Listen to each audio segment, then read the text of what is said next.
সুলতান আপনার কবরের কি হালাত?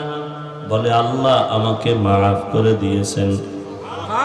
ও সুলতান, আপনাকে আল্লাহ মাফ করলেন, এমন কি বড় আমল করেছেন? সুলতান মাহমুদ গজনবী বলেন আমার বড় কোনো আমল নাই, একটা আদবের কারণে আল্লাহ আমাকে মাফ করে দিয়েছেন। কিসের কারণে? কি আদব?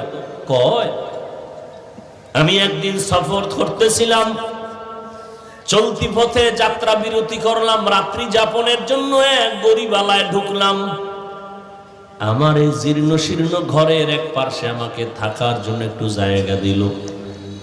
আমার যেই জায়গায় দিছে ঘুমানোর জন্য, আমি ওখানে শুইয়া হঠাৎ করে নজর করে দেখি আমার পায়ের কিনারায় একটা উঁচু জায়গায় এক জিলদ কোরআন শরীফ রাখা। আমি শুয়ে